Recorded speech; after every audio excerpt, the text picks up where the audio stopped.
Welcome to my first video. No one knows me, so I'm here alone. Well, that was going to be my introduction, but I guess this isn't my first video since I made a few shorts and I actually have 6 whole subscribers now.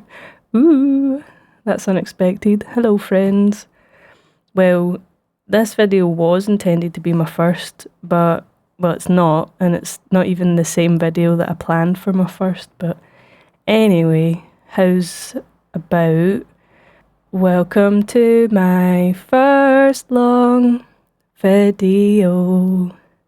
Soon I'll learn how to write intros. Well, anyway, hello, my name is Paige.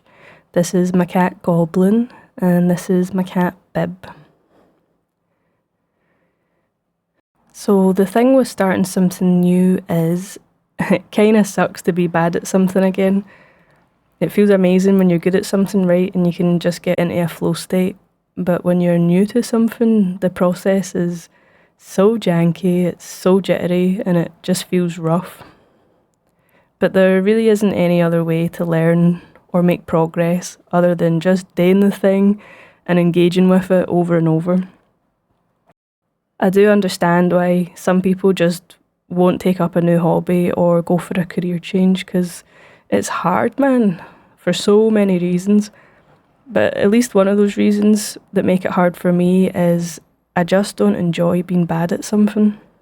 I love to learn, but I think I might dislike the learning process, or it's more specifically that I'm not very nice to myself when I don't pick something up right away or when my ideas or plans don't work out.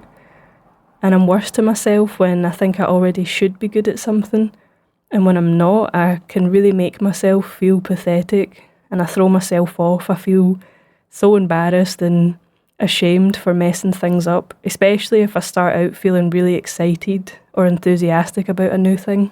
Like making my first video in January 2025. I can laugh about it now, but I really spiraled hard when I tried to make that video. What I made in the end was a huge compromise, but I really needed to just push something out and get over that first hurdle.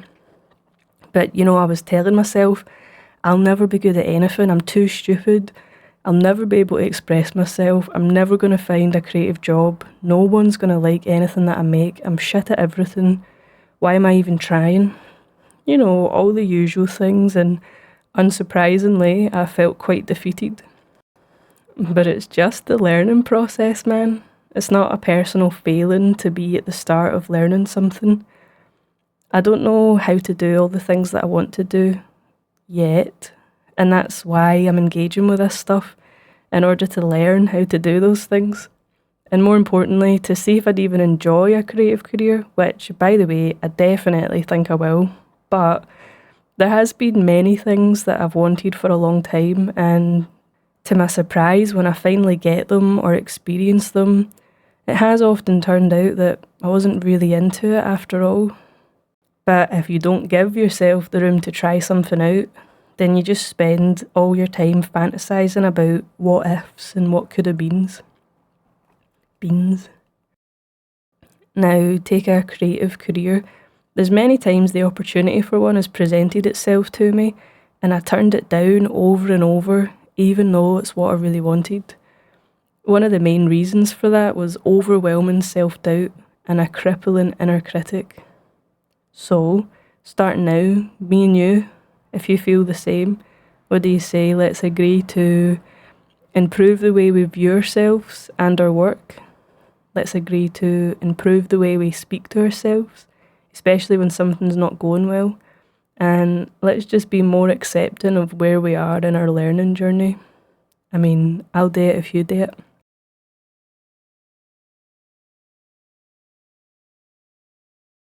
Making mistakes, as hard as I disagree, is actually necessary.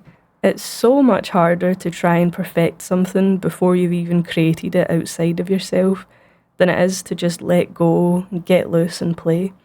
Especially because until you actually trial something in the real world, you're not likely to know all the things you have to account for.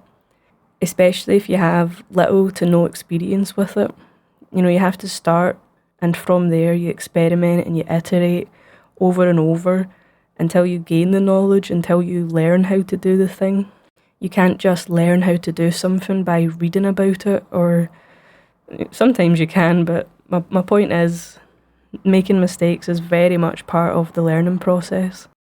When it comes to creating things, I've often heard people say, oh, I could never do that. And I don't think that's necessarily true most of the time. Part of wanting to film the process of my projects is to show people that my stuff looks shit for the first 40 hours or more too. And sometimes no amount of extra hours will change something.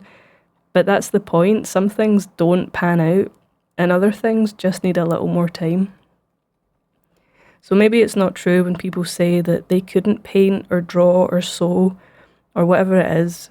Maybe a more honest telling would be to say that they're not interested in spending that long on something, or that they too can't handle the internal fallout of learning something new or not getting something right immediately. And that's fair enough. Why would you want to do something that makes you feel bad?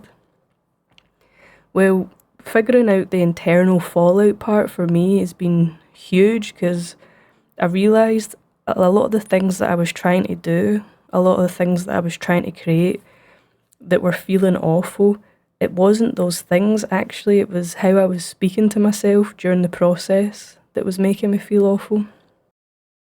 I'm sure you'll have heard the many variations of the expression, make it exist first, make it pretty later. Or the other one I like is, write drunk, edit sober. And I agree with these in theory, but I've had such a hard time actually living by that. It is as simple as that though. Let your ideas flow, let them materialise in an unfiltered, unchained manner, and then refine it. So what's hard about that in practice then?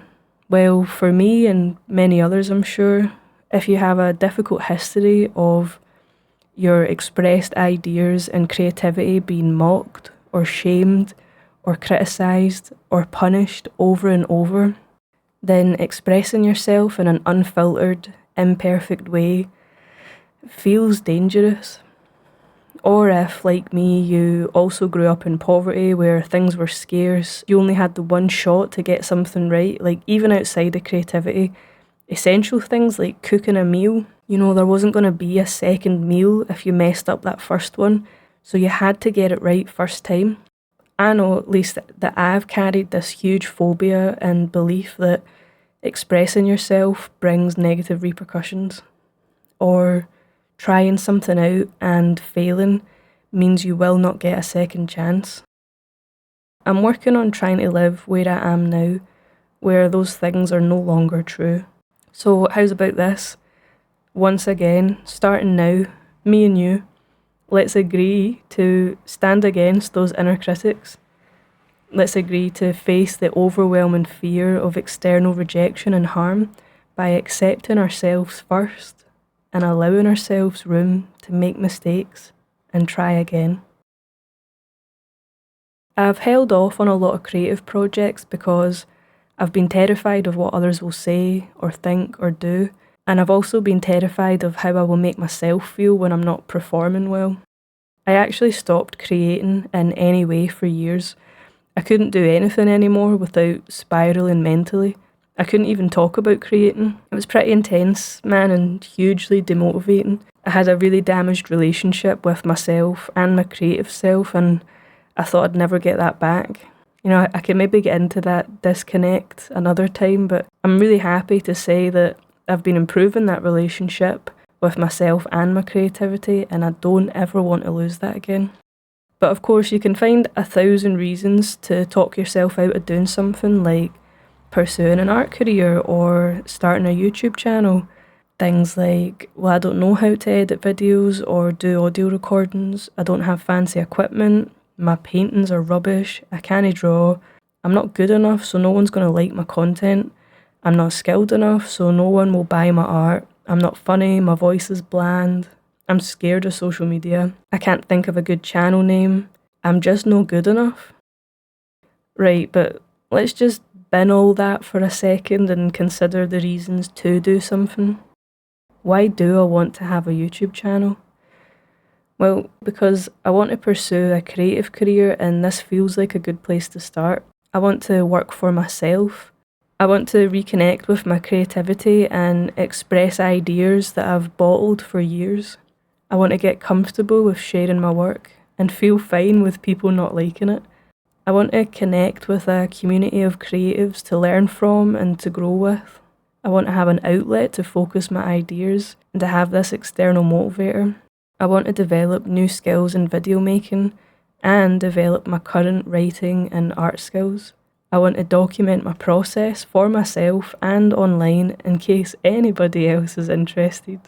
I want to find my creative voice, find my own art style, and I want to help people by reaching them in formats that have helped me, by making paintings, artwork, video games, graphic novels, books, animations, comic strips, everything.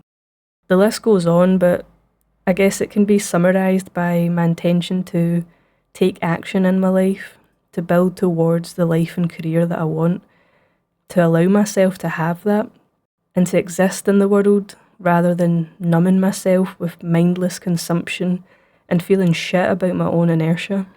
I want to create again rather than thinking about creating. You know, for so long I've been stuck inside my head and it really sucks, man. Like, I'm bursting with ideas and I always have been and I've never been able to express them. I've rarely felt understood on a deeper level because I've never felt able to really fully express myself and it feels really lonely. And I know I'm not the only person who feels this way. I can't be, man, but I just can't seem to connect with people fully in the way that I need. I've never really allowed myself to either. That is, to fully express myself and connect in deeper ways. And I really, really want to give that to myself and see what might happen and see who I might connect with along the way. Right, starting to express myself is one thing, but another one of my biggest problems is that I find it really hard to finish projects. My initial goal was to make at least one video a week. That unfortunately turned into making one short a month and subsequently not posting anything for almost 5 months. Now, I did have some unexpected life circumstances that got in the way, and there's been other reasons for all the delays, but if I put them aside going forward, if I am to accept myself as I currently am, me and you both, then I'm going to have to accept that currently I don't finish projects. But I can still make videos. They'll just have to be like, you know, videos of ongoing projects rather than waiting until I'm done before I make a video, because I'm never really done, or waiting until I'm ready, because, well, we all know the only way to get ready is to do the thing. So my new goal is keep posting, even if it's unfinished, even if I think it's rubbish, for the sake of regular practice and building momentum. One of my biggest creative fears has always been showing unfinished work, so let's just get over that one as well. And so, this is the end. Do let me know, just what you think. But if you don't, I guess that's fine, and I'll see you in the next one. That doesn't rhyme. Let me try again.